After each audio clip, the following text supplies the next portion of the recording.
Hello, I am excited today to be here with my friend and partner, Russell Murray from Scotland. Russell is one of my go-to people in Scotland because he loves to be outdoorsy, active, adventurous. He is a true Scotsman, which obviously helps when you're planning a trip over there. And I learned when I was prepping for our show today that he also speaks Russian and plays the fiddle. So he is a man of many talents. Russell, welcome to the show. Thanks so much, Mimi. Yeah, Russian and fiddle, but not at the same time. That would be way too complicated. All right. Well, we're glad you're here. I know you grew up in Scotland and then I think ventured around the world a bit. You want to tell us a little bit about your background? Yeah, so I was born in Glasgow and then moved up to the Highlands when I was pretty young and grew up effectively in the Highlands. And then post kind of school years went off to St Andrews. I studied languages, as you mentioned, and then actually ended up in the whiskey trade. So being very Scottish there, I joined a whiskey company in London, and it took me overseas for a few years. And then I found myself back in Scotland, working in travel, in adventure travel for the company that I work for now, and obviously work with you guys on bringing clients into Scotland. So it's been quite a Scottish journey. You know, my roots are always have always been in Scotland, and I'm glad to be back living in Scotland now. I think it's so helpful actually for people who are doing adventurous and active travels within their own country that you've actually gone out into the world to see what other places have to offer. So it helps so much when you're having people from all over the world come to you and showing them the best of what your country has to offer. So I'm excited to let's maybe dive into a map just to look at the different parts of Scotland to start with. Sure, that sounds great. Maybe we can kick off with a map just to give you the regions and a bit of a lay of the land, as they say. So if you're happy, I'll just kick off, Mimi, and maybe talk us through the map. Absolutely. So yeah, I mean, in broad terms, we look at Scotland. You can really consider three main areas. You've got the lowlands, where the big cities are, Edinburgh and Glasgow, the big hubs and the airports, arrival points, departure points, and then you've got the Highlands, marked on the map there, which are different again in style, a lot less populated, more mountainous, more rural, rugged landscapes. And then you've got the islands, which you'll see are kind of dotted around the coast there, including the Orkney and Shetland Islands. And yeah, the regions are very distinct. As I say, the islands, for example, have their own unique culture and language, and Gaelic is still spoken on a lot of the West Coast islands, unlike parts of the mainland where unfortunately Gaelic is kind of been lost over the years. And then, as I say, the lowlands, you've got the bulk of the population there, over 5 million. Highlands is about 200,000 folk, and the islands is a lot less. I've also marked, the hubs. So you've got basically 4 hubs, I would say, for connections and airports, Glasgow, Edinburgh, Aberdeen, and Inverness. And that's where we often see clients arrive or depart from as part of their Scotland tour. I've put in some of our favorite hotels, so you'll see those in color there. You've got some icons like the Balmoral and Gleneagles, and then some newer hotels in the heart of the Highlands like the Five Farms, and some classics like the Torridon. So lots of choice when it comes to luxury accommodation, and I'll chat through that a bit later as well. Perfect. Hey, just out of curiosity, so if you're having a family come over for, let's say, a week, 8 days, in terms of how ambitious can they be about seeing these 3 different areas? What would you say would be a good split of number of nights in each one? That's a good question, Mimi. I think, one of my top tips is definitely less is more. We often see itineraries and requests that try to fit too much in. And I know Scotland looks small, but the reality is when you leave the big cities, you're hit with often very rural roads and kind of a slow network of roads. So, from Edinburgh to Skye, for example, can take up to 6 hours, and it's quite a windy, long road. So less is more. We'd probably say in like a 7 to 10 day trip, try and focus on like 2 to 3 regions max. Don't go over the 3 because it's just going to feel super rushed. So normally like Edinburgh, maybe Edinburgh and the surroundings, day trip to Fife and St Andrews, that's your kind of lowlands, and then maybe a couple of nights in the Highlands, and then you could head to the west coast to finish and see maybe some of the islands. That's like your perfect triangle, I would say, for 7 to 10 days. Okay. And it's funny because it's just like Australia. People want to go to Australia and see Australia in 2 weeks, or come to the United States, and see it all. Even if you have a month, it's just not enough time. So you kind of have to pick and choose your favorite places. Well, let's go through some of your, maybe your top favorite experiences for more active adventurous people. Sure, maybe. Yeah, I'll skip on here to our first slide. And I just wanted to introduce this kind of concept. We at Wilderness talk about insider experiences. So these are kind of these behind the scenes, off the beaten path experiences that wouldn't typically otherwise be available to do on your own. They're often very exclusive and unexpected, but often highlights as part of trips with us. And I've got some examples here. This first one is definitely a favourite, and I've been to this particular building, if you like. This is a Scottish bothy. So we have over 100 of these in Scotland. A lot of them are actually open to the public, so they're unlocked. Some are private, where they belong to private state owners. But traditionally, they were like mountain refuges for walkers, farmers, outdoor enthusiasts, and that's what they are today. But we've got access to a couple of special ones. They've been a little bit more renovated, let's say, and they offer these really cool kind of surprise picnic lunch spots. So we had these guys hiking in the morning with their guide there on the right, Tim, and they kind of arrived to this fancy gourmet lunch. And I think we didn't say to them, we just said that there's going to be a picnic lunch as part of the hike. But then they were presented with this stone bothy, this mountain hut, with this two course lunch with like a log fire, wine, roof over their heads, and it was a real highlight of the day. And they're often in really remote locations as well. So this is a really fun one. We would try to integrate into many trips for coming to Scotland. I think a lot of people who are doing hikes, I know me personally, I often think, I could go on a hike obviously by myself, but when you go with a guide, you have so much more richer of an experience as you're walking and hiking along, learning about the history and the topography and the beautiful scenery that's around you. And if you end up in a place like this, obviously that's a big bonus. I would think this place is up in the Highlands.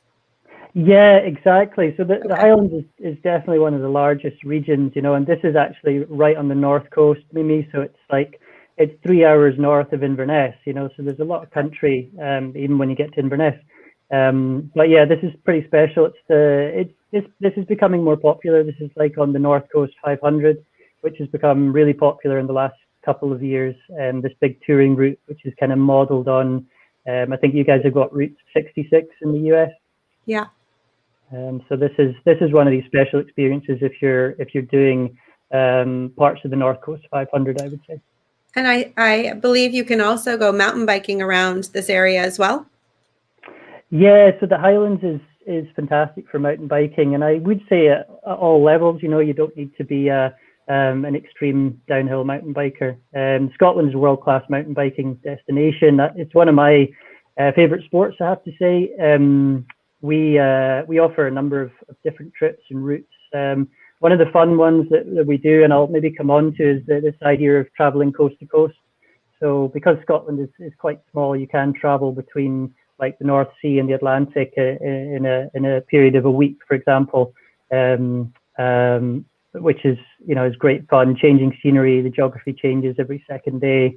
It's all off road, so you're actually winding your way through deer tracks along beaches, around the sides of lochs. So it's a fabulous way to travel in Scotland. Absolutely. Well, I think more and more people want to be outdoors. They want to be active. They want to be out in this stunning scenery, not really surrounded by lots of other people. So this is a perfect solution for that, right?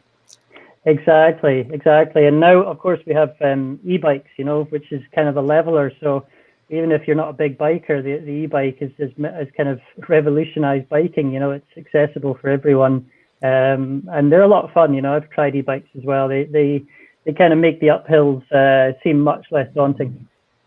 Yes, that's true. And it's nice if you're going with multiple people or with kids that you can have the kids on an e-bike if the parents still want to have a pretty hardcore workout. Exactly. It's great. It's like a level playing field, and it means that everyone can have a go. Okay. What's up next?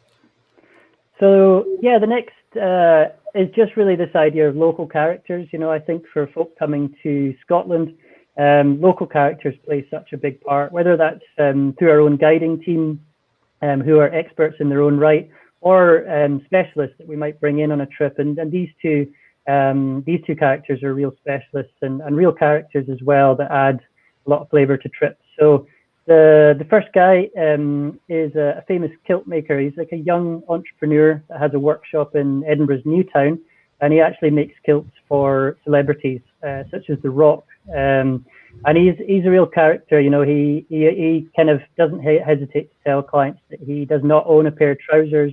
He cycles to work in his kilt, and he'll welcome clients into his workshop with a dram or a beer. And he'll just take them through the history of the kilt, and if they're interested, they can have a fitting, and then the kilt obviously made to measure and sent back to them after their trip. A lot of fun, you know, a fun kind of modern way to learn about Scotland, and something that is very old, but done in a kind of contemporary way. On the right there, Mimi is Loch Ness, which is, you know, one of the icons. Loch Ness features on many of our itineraries, but this is kind of Loch Ness not as you know it. The kind of bog standard experience is often filled with like tourist buses and crowds and, you know, ticket offices. This is like actually getting out on the loch with like the foremost expert on Loch Ness. So this chap has dedicated his life to the study of the loch, to monsters and to kind of ecosystems. He's an incredible guy, so knowledgeable. It's a real education going out with him. So we can have clients meet this chap, Adrian Shine is his name, and spend a morning or afternoon learning about the loch. And of course, monster spotting is guaranteed. I can remember back to, I think it was third grade, where I did a report on the Loch Ness Monster. And I think I was obsessed at the time with the Loch Ness Monster.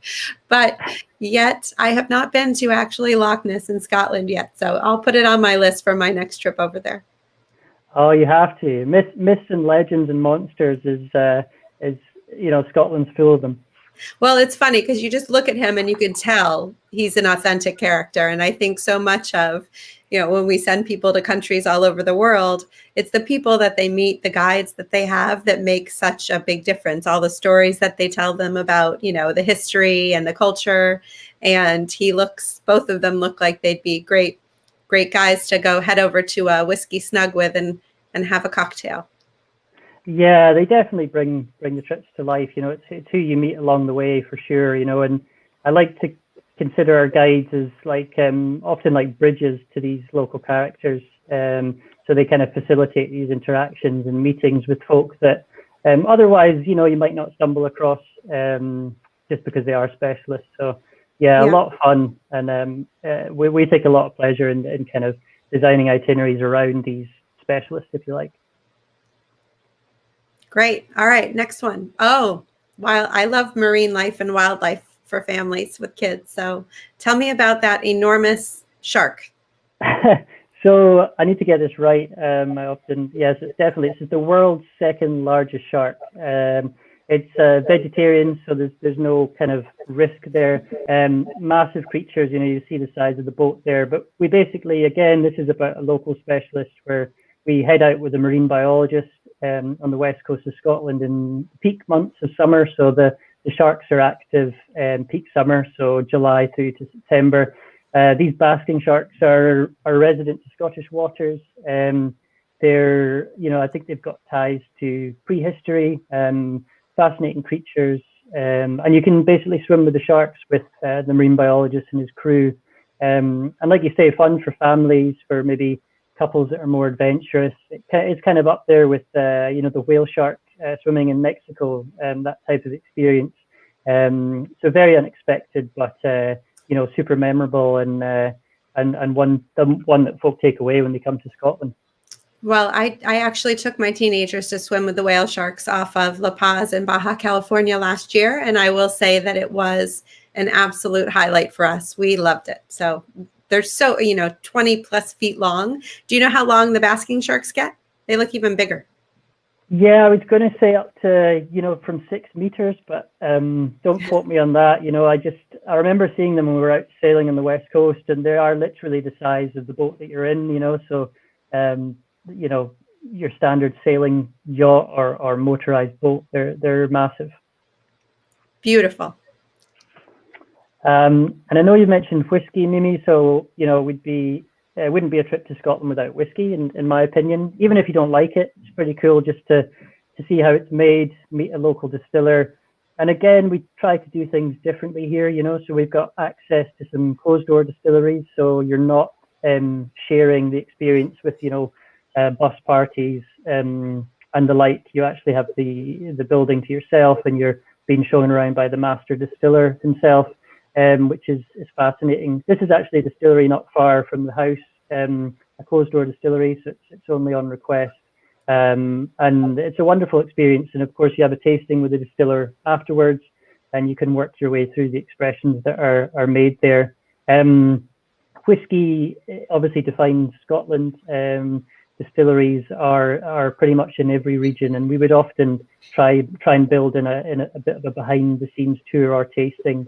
You'd mentioned the whiskey snug, Mimi, as well. Like, often you don't need to go to distilleries because the tours can be quite similar. You can actually spend an evening in a whiskey snug, which is kind of like a private bar with a professional bartender, and kind of go through a whiskey tasting of the malts from that region. So, like, one that stands out for me is in Inverness. There's a young bartender that owns this kind of prohibition style bar, kind of behind the scenes, and you can spend an evening with him in this kind of private room, just learning about the malts from the Highlands. And that in itself is like going to 10 distilleries, in my opinion. So we can do both.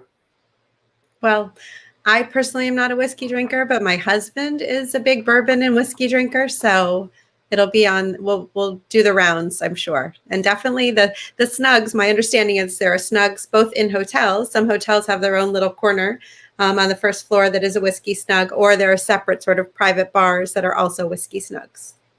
Yeah, that's correct, Mimi. Yeah, a lot of the hotels now. I mean, traditionally they've always had them, but I think they've become, popular now again. These little bars they're almost like private kind of libraries with a whiskey collection that you can go and sample, and that's an amazing part of the stay as well. And we'll come on to a good example later, actually, with the Fife Arms. Oh, right, yes, and I have another picture I'll show too. I'll just keep going, Mimi. Just let me know if we need to speed up or slow down. But again, just talking about these insider experiences, another one, that's a picture of me actually on the left there. This was a wonderful morning. We went up to the Isle of Skye and we went foraging with the local ranger. And this was out of Kinloch Hotel, which is one of the more traditional boutique hotels on Skye that is still owned by the McDonald family.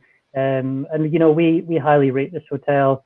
And it was just spending a morning foraging on the seashore with this local ranger, which was fantastic. We discovered so many things we didn't know before. He introduced us to this scurvy grass, which you can see there, which I had no idea of before, and it was apparently used as a supplement, for vitamin C back in the day. And we gathered some of this up, and the chef in the restaurant actually incorporated it into the evening meal. And I just thought that was a lot of fun. We had a great morning out on the seashore. So that is a good example. The other two I've got there, you've got the private rib and Zodiac. We often use these as like a mode of transport. So rather than your car or the van or another mode of transport, you're actually using a high-speed rib to get around the west coast, and that can be a lot of fun. For example, you can travel through the world's third largest whirlpool here in Scotland, which lies off the coast of Oban between Jura and Scarba, the islands. So that's a lot of fun. And again, up there is a kind of bucket list experience. And then just worth mentioning this idea of further inland. So if you're kind of in the Highlands and mainland Highlands, Central Highlands here, for example, this is a picture from Royal Deeside. You can actually spend time on these Highland estates. So a lot of the Highlands is divided up into working estates. And you can head out with again with a local ranger on a Land Rover safari and just discover how the estate is managed.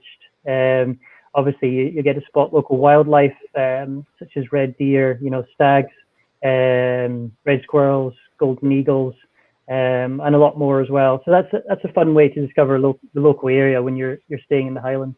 Yeah, and so beautiful. Hey, just curious, I've had clients go up to Scotland and other places actually in the UK and within the US. There's actually one about an hour from my house where Land Rover has their off-road driving experiences, and you can take out one of their Land Rovers and go over obstacles and, up mountains and over boulders and that sort of thing. Do you guys ever do that with clients or no?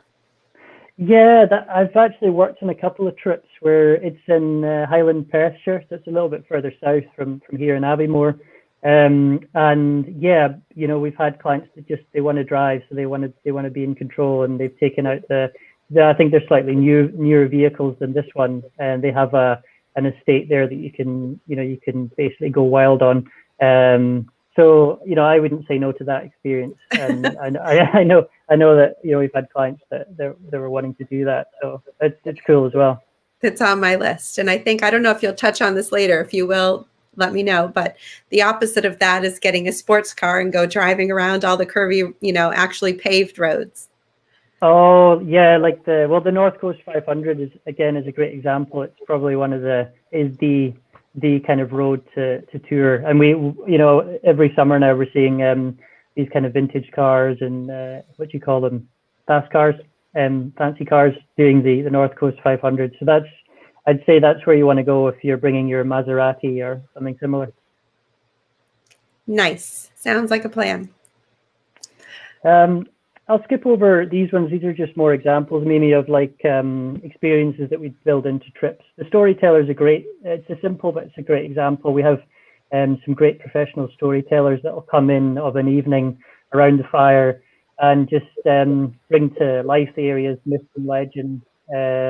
Scotland's full of these myths and legends, battles that were fought and won, monsters, as we talked about before, and folklore, of course. So this is a nice experience that we would often incorporate into itineraries for clients. I have to mention adventure travel. It's definitely at our core as a business, sort of active-led itineraries, and of course our guides are all qualified to lead in the outdoors. So I'd say hiking is probably the biggest activity and the most popular activity, hiking or walking, and both would be guided when traveling with ourselves. This is a great example, Mimi, just 30 minutes from Glasgow, and it's in the Loch Lomond and Trossachs National Park. And this is a small hill, it's like 300 meters, and it's just above the West Highland Way, which is one of our famous, or probably the most famous long distance hiking trail in Scotland. And it's, it's only like 40 minutes to the top of this hill, and you've got like panoramas over Loch Lomond, and then the west coast to the north. It's easily accessible by, I'd say, everyone with a basic level of fitness, and it has this real sense of wilderness, a stone's throw from Glasgow. And this is just kind of a good example of the easy end of walking.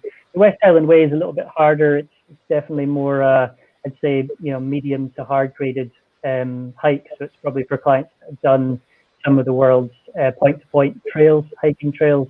But it's a great one to do. It goes basically from outside Glasgow up to Ben Nevis, Fort William, over 4 or 5 days, depending on how fast you are and how much you want to hike.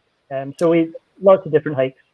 And Russell, real quick, as far as hiking and mountain biking and all the outdoors adventure things, obviously it's a little nicer to do that when the weather is nice.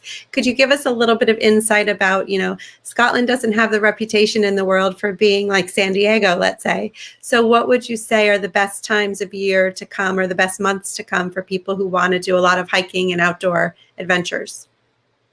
Yeah, I mean, It's a great question as well. You know, the peak season is obviously summer, June, July, August. I think though for me, in terms of the hiking, you've got the shoulder seasons, or the shoulder months are a great time to come. The weather is typically more stable. For example, you know, this month, April, is a great time to come. A lot more stable. It's still quite cool, but it makes the hiking, you know, I'd say less arduous. There's less insects around, you know, just simple things like that. It's not warm enough yet. There's less crowds around, so you're kind of places feel a lot less busy. And of course, September, October is kind of the same. The weather tends to be less unstable, so more certain.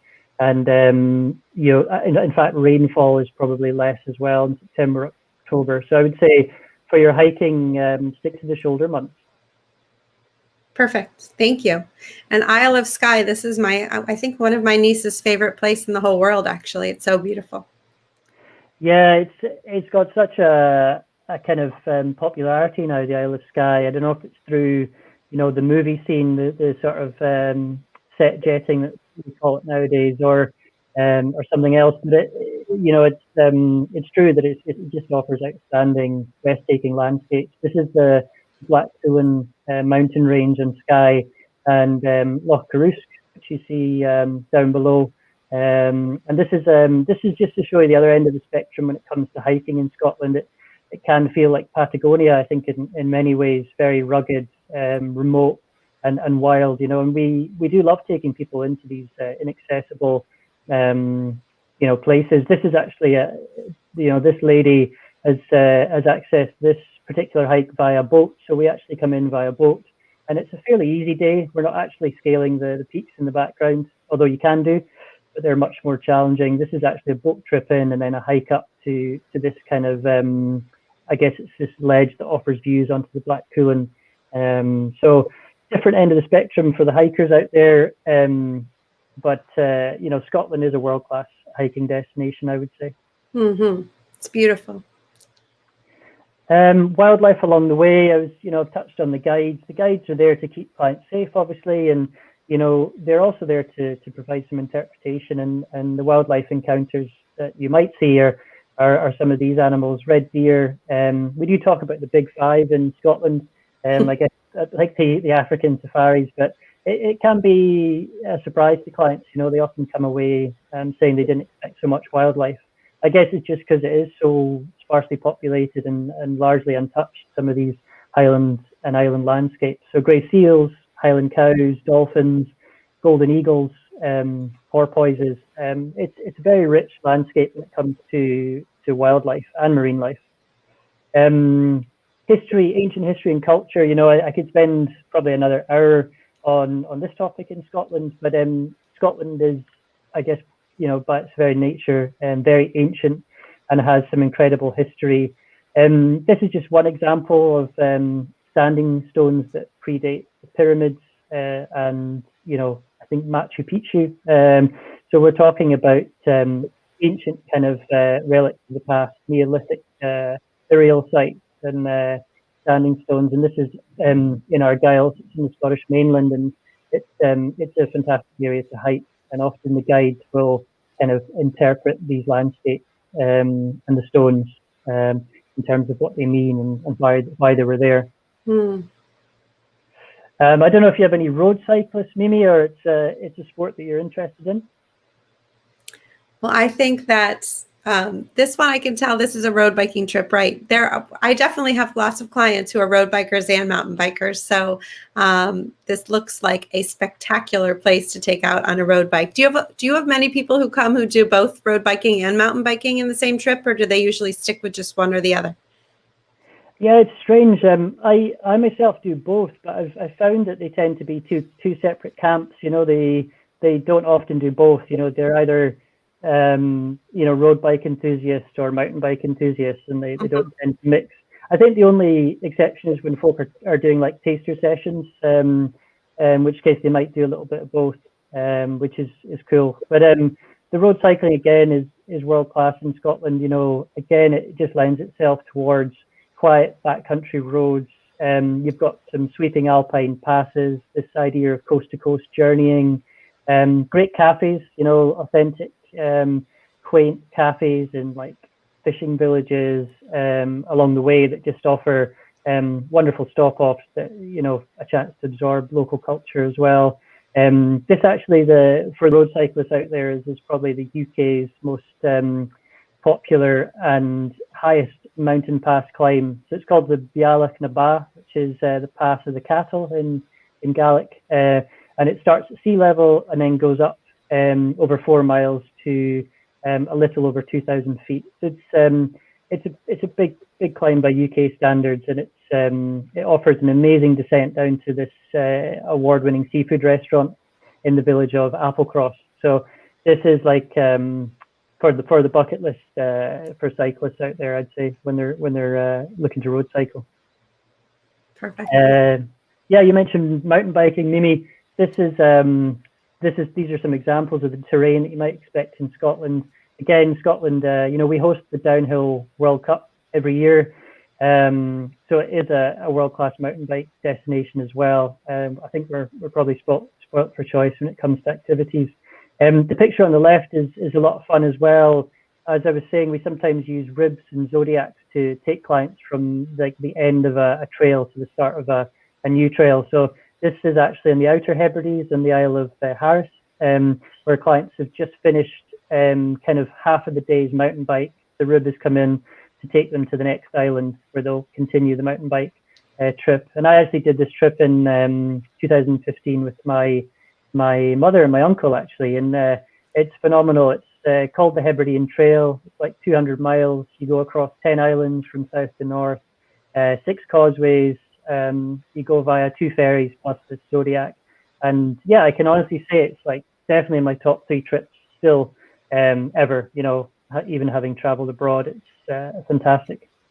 It's so funny because I love doing these shows. I know a lot about Scotland, but I didn't know about that. And now I'm going to put that on my list too.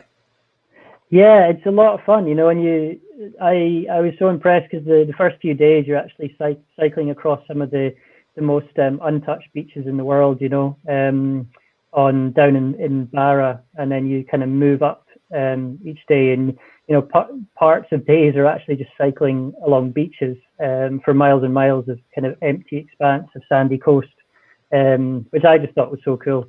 And yeah, as I say, this kind of rib ride was a real highlight. Beautiful. I think you mentioned sea kayaking to me before, Mimi, as well.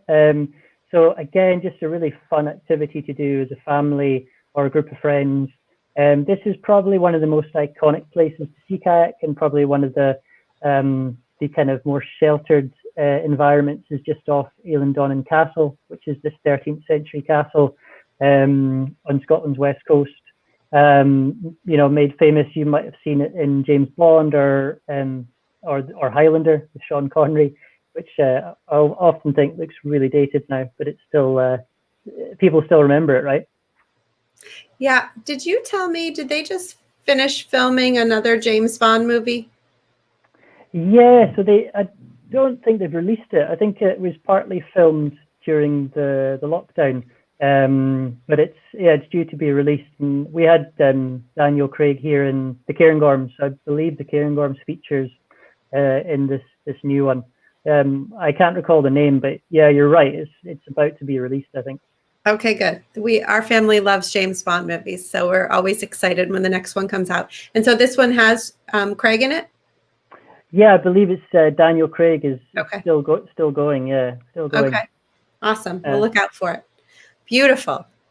Well, and again, what I love about Scotland is you can have adventure and you can have luxury. So obviously you're showing us all these amazing outdoorsy active things to do. And then you have the stunning, beautiful history and architecture of these castles. And then you can go stay in gorgeous places, which we'll talk about in a minute. Exactly. That brings me on to accommodation, Mimi, actually quite nicely. So yeah, we're definitely spoilt for choice when it comes to accommodation in Scotland. And of course we've got your private castles, your kind of iconic Scottish accommodation, but also newer, quirkier, kind of more contemporary offerings as well. So I just I've got a selection of our favourites from across the country, and I was just going to talk briefly about each, just to give you an overview and a bit of a flavour of some of the, I would call more top tier accommodations that we work with. So this first one, and this one as well as the same property, is actually the only exclusive use 5-star kind of full service castle on the shores of Loch Ness, and it's called Alderry Castle. We work with these guys a lot. It's perfect for groups, small groups. It's got 12, it sleeps 24, so I think we're talking 12 rooms. As I say, it's full service. It's just outside Inverness, so it's like 20 minutes from the airport, on its own estate, 500-acre estate, and it offers this kind of fairy tale castle experience, and it's just magnificent. The service team in there are 5-star. The castle is very much 5-star. You're talking, the 4-poster beds, very ornate, very traditional, but done in a kind of modern style as well. I don't know if you've come across this one already, Mimi, in your travels. So no, but I do think it would be a great destination for an exclusive buyout for a 20th anniversary with a group of friends or a large family getaway. Just out of curiosity, could you add in some Highland games when you were staying here? Yeah, that's a great shout. So we've had, obviously the 500-acre estate there has got lots of space to do that. So we've had like mini Highland games where we'll bring in our guides and some specialists to offer, for example, tug of war, or we can even do tossing the caber, which is throwing the kind of log over a stile. Archery, we've had clients do archery. We've also had clients do like Hogmanay, which is what we call New Year in Scotland, which is always a big celebration. So we had fireworks, and we had Scottish ceilidh dancing in the castle, which was a lot of fun with a family that flew in privately to Inverness. And like you say, it's perfect. It's the perfect kind of exclusive getaway retreat, I would say, in the Highlands. Beautiful. Yeah, we mentioned the Five Farms before. It was on the map as well, and it's been open for a few seasons now, but it's still one of the newer hotels in Scotland. Very design led. It kind of harks back to the 19th century. So it's a converted inn, and it was actually built for Queen Victoria to host her guests, some of her illustrious guests, such as the Russian Tsar and other sort of celebrities of the age. But it's been completely revamped. It's owned by 2 art collectors, and it houses, I think, over 14,000 pieces of carefully selected world art. For example, there's a Picasso in the kind of waiting room as you come into the hotel lobby. I think its value is like 13 million, and it's just hanging there. So you can kind of have a coffee there or a glass of wine in the evening next to this Picasso, and it's a fabulous hotel. As I say, it's very design led. I think 46 bedrooms. The bedrooms are all Scottish themed, which is nice as well. And it's in Braemar, which is just a short drive from Balmoral Castle and the estate there. Where you can actually go hiking. It's open to the public as well. So we've had clients meet the Queen, for example. They've been out on a hike, and the Queen's actually in residence, and they literally see the Queen passing, and she sometimes stops, if you're lucky, to say hello. So pretty special hotel, new hotel, and it's certainly put, I would say, Royal Deeside on the map when it comes to itineraries and stays. This should definitely be on your radar for a Scotland stay. Maybe a couple of nights here combined with Edinburgh and the West Coast, for example, is a perfect combination. Beautiful. Oh, and of course, I was going to say, Mimi, the Highland Games, we've had some clients come over for the Highland Games, the Clan Gathering, which is held in Braemar as well, so where the Five Farms is in September, and that's a big event. It's obviously attended by the royal family traditionally, and it's a lot of fun. So September is maybe a good time to think about it, but I would definitely book early. It's always very difficult to get in last minute. Yeah, something a bit different. You know, it doesn't always have to be 5-star castles and 5-star hotels. We do offer something for everyone, and this is a bit more adventurous, but I wouldn't say any less comfortable or luxurious. This is effectively a camp, a kind of glorified camp, luxurious camp on the west coast on a Hebridean island. So we have clients picked up on the mainland via private boat, high-speed boat, and you head out to this remote Hebridean island where we have this luxury camp set up with hospitality team, private chef. There's 6 units or 6 tents. Each tent sleeps two clients, and you've got hot showers, toilets, silverware. There's a butler, and you know you've got the place to yourself. So it's pretty special, and it can be quite a nice thing to tie in between hotels if you like. So again, I'm not sure if you've come across this type of thing before, Mimi, but this is kind of the Scottish version of safari camp, if you like. Yes, my family loves it. We did a glamping trip in Maine actually last summer when we didn't have a lot of options for leaving the country.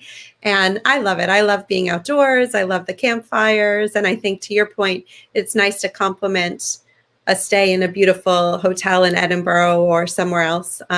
Throw this in for a couple of nights to give the kids a bit of an adventure and be out in the fresh air, far away from lots of people. It's a good complement in an itinerary, I think. Yeah, exactly. And the island itself is it offers options, you know. So this island hopping experience is a lot of fun. We've had clients do Islay is one of the big islands for whiskey. There's 8 distilleries on Islay. And you can basically, you know, have a night Hebridean glamping, and then maybe the next day go and stay on Islay and experience some of the whiskey distilleries there. So lots of fun if you don't mind boats and obviously the sort of marine side of things. Yeah. So back on the mainland, this is a beautiful property, a little bit simpler, I would say, than some of the other ones we looked at, but you know, no less impressive. This is like a boutique farmhouse. It's 20 minutes from the house here in Abbeymoor, where I'm calling from, in the Cairngorms National Park. It offers 4 bedrooms just, and it's run as a hotel or exclusive use. So it's kind of like a Scandi Scot design. So it combines Danish and traditional Scottish kind of design, if you like, inside. It's got an in-house chef. It offers amazing farm to fork experience, and it's on this vast estate. So one of these many Highland estates that offers right out the back door hiking, biking, and even wild swimming, which some clients have recently taken to in some of these pools and rivers surrounding the hotel. So, and Russell, yeah. Real quick, I think this was the place that we were suggesting one of my clients stay, and they were also going to go off into somewhere in Cairngorms where they were meeting with someone who was a woodworker to make some different types of things. Am I remembering that correctly? Is that where this was? Yeah, exactly. The wood carver is would be one of another kind of insider local character that we'd bring on as part of a trip. He's a great guy who works locally here and specializes in, as you say, wood carving. So we have had him go out to the farmhouse, maybe more so on exclusive lets, where he'll spend like a morning in the courtyard, and clients they're able to choose like an instrument or like a souvenir. So we had clients last year make a spoon, but a wooden spoon. So it's quite an intricate process, but a lot of fun. So a spoon for like your cereal or for soup or something. And then he spent a morning with clients, and they came away making the spoon from one of the local trees, because he uses a lot of local wood. So it's quite a nice souvenir to come away with. Beautiful. And I know, so I don't want to run out of time with you, but we definitely want to talk about also being we could be here for all day, quite frankly. Look at how stunning that is. I was just going to say we need to talk about Edinburgh and sort of city hotels, but look at that beautiful picture. Where is this? Yeah, I have to mention this one, Mimi, just because it's like very hot just now in terms of a new opening. So this is Ardven. It's on the Isle of Jura. So it's off the Scottish mainland. So you need to fly from Glasgow or take a ferry from the mainland to get to this property.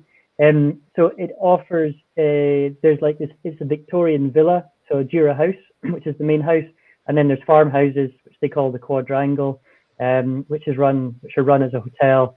And this is definitely one for the golfers. So this is it's almost like a golf resort hotel, in many ways like Gleneagles, but probably more exclusive. And the golf course itself is now recognised as one of the best courses in the world. I think it's number 32nd ranked in the world. Just for its design, I think the golf course is a kind of masterpiece in itself. The hotel has been revamped and to no expense spared. It's fabulous. Again, kind of Art Deco, vintage, and definitely the top tier in terms of luxury accommodation just now. And this is kind of brings us on to the sort of new openings in Scotland. And we could maybe turn back to Edinburgh. I know there's a couple that are worth mentioning to you guys today. One that's on our radar is the Gleneagles Hotel, which is obviously the famous resort in Perthshire. They are opening a hotel, a townhouse hotel, a city hotel in Edinburgh in autumn, which will be boutique in St Andrew's Square, and it's built to be pretty exciting. And of course, Gleneagles has such a great reputation that I think it will be a standout property for the end of the season into next year as well.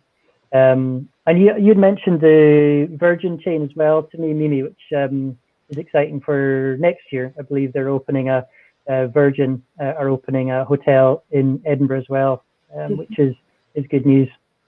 Well, I love everything that Richard Branson does related to hospitality and, beautiful hotels. He has a gorgeous hotel in Nashville that I was looking at the penthouse a couple of weeks ago for a client, and it is colorful and it is a lot of, good energy and fun vibes. So I'm super excited for him to open this one in Edinburgh.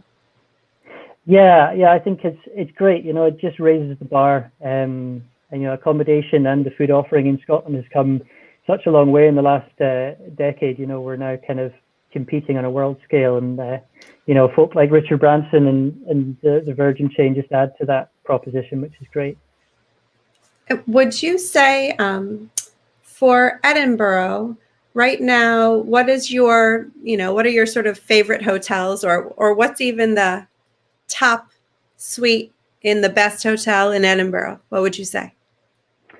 Well, I think our go-to is definitely the Balmoral. I've had the fortune to stay there myself, not in the top suite, which is like it'll be like the presidential suite, but in one of the more I think it was an executive room. It is a classic landmark in Edinburgh. It's obviously part of the Rocco 40 group. But I think in terms of service and authenticity, and I think what you're looking for from Edinburgh, which is obviously a very historic city, for me it would still rank as the place to stay in Edinburgh. And as I say, you're probably talking one of the presidential suites in the Balmoral. Okay. And before we talk about the takeaway tips, I also want to ask, so golf, obviously St. Andrews is at the top of a lot of people's lists of bucket list places to go. As far as fitting that into an itinerary, first of all, how easy is it to get a reservation for a tee time on the old course? Because my understanding is that's the best one, the classic one at least. How easy is it to do that as a foreigner? Yeah, I'd say if we plan it far enough in advance, it is very possible.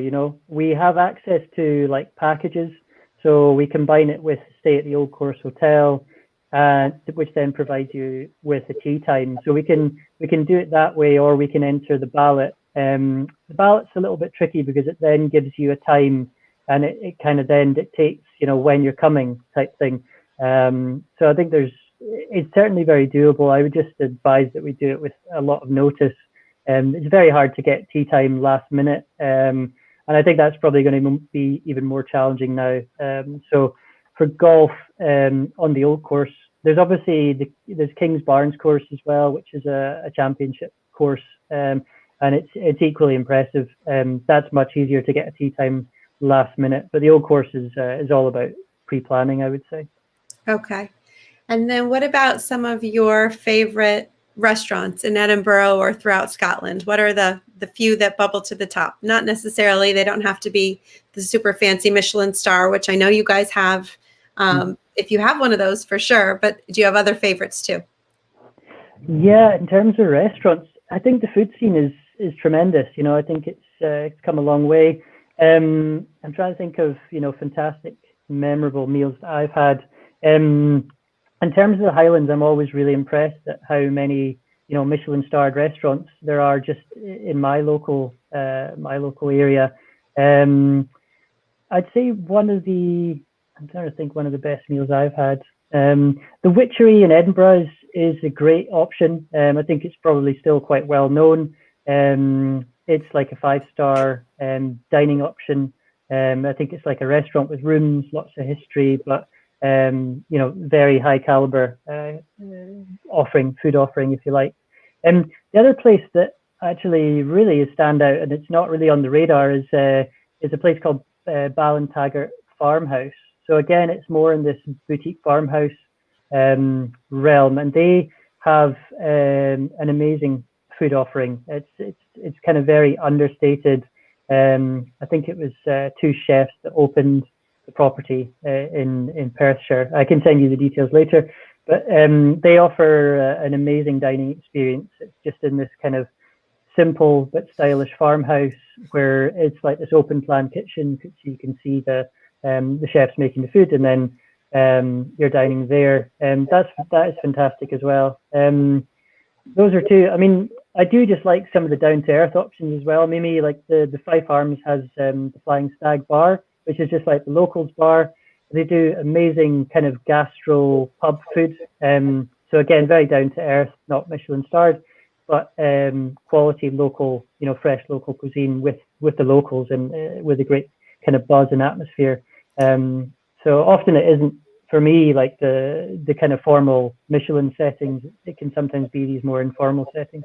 Yeah, and I love this picture of this bar, and then I love this picture too of sort of the proper Scottish bartender helping you pick out, I guess, the right whiskey for your cocktail. Yeah, that image is great. That's actually from the Balmoral in the Whisky Snug. So he was fantastic. The bartender there. Yeah, we had a nice evening. Just again, that idea of not going to distillery but discovering the whiskies through kind of expert bartenders was a lot of fun. Yeah, you can learn a lot about a culture through a good bartender, right? You can learn a lot from a bartender full stop, I'd say. Okay, so we talked a little bit about the best times to visit. What other thoughts should people consider before they're planning their trip to Scotland? Yeah, I guess one of the ones that's probably on people's minds, which is, you know, we have so many jokes about it, is the weather, you know. So, you know, the old Scottish joke is there's no such thing as bad weather, there's only the wrong clothing, right? So we are pretty optimistic. And I'm not going to lie and say that that it's not changeable or it doesn't rain, but you know, parts of Scotland have less rain than New York, Rome, and even Morocco, which I think you'll be surprised to know. But I think my top tip there is just actually coming with the appropriate gear. You know, expect change. You can get 4 seasons in one day in Scotland, just because it's, you know, we're a maritime country, and bring layers. And appropriate walking boots as well. You know, often folks don't have the right gear, but it just adds a lot more comfort to the trip. So layers are a great idea, rather than kind of one heavy jacket. You just have layers, and then waterproof walking boots is a great start. That would be one top tip. We mentioned the shoulder seasons. I think they are the optimal time to come when it's less busy, more availability of guides and hotels, less crowds, and probably you know, more competitive rates as well, in terms of the off season. I'd said, I think I'd mentioned this before, but this idea of like less is more, I think, is another one to bear in mind when coming to Scotland. Outwardly, we are a small country. On the map, it looks pretty small, but as I said, some of these drive times can be really long. And so you might want to think about building in a couple of nights, between points. So like rather than going from Edinburgh to Skye, just to tick the box, you might want to spend a couple of nights in Glencoe. Like the picture here, this is from Glencoe, or for example, in Highland Perthshire at maybe Ballintarget Farmhouse or Glen Eagles or Fonab Castle, one of these other amazing properties. So just I think probably just bearing in mind that unless you have unlimited time, less is more. We all wish, right? I know. Well, I think it's clear that Scotland is a very well-rounded destination. I mean, we didn't really even touch too much on the history. We touched a little bit on, obviously, the culture and the food, and a lot on the adventures and outdoors and the beauty of the natural surroundings. So it's definitely a place that could be a perfect destination for so many families or, adults. A group celebratory trip to rent out a castle in Scotland would be amazing. So I think lots of great ideas have been brought up today, and I hope for people who are considering Scotland as a destination, they take some of these great tips with them and plan an amazing trip that will be certainly very memorable and hopefully very outdoorsy and dry. Absolutely, yeah. No, I hope I've inspired you guys to consider Scotland on your bucket list. And yeah, we'd be delighted to welcome you in the near future. Yeah, terrific. Well, thank you so much, Russell, for your time today. This was great. As always, love talking about adventure and, beautiful scenery and places to go and lots of amazing people to meet. So we appreciate you spending your time with us. And I will look forward to talking with you the next trip we have coming over to Scotland. Not at all, Mimi, a pleasure. And thanks for having me. Okay, take care. Bye.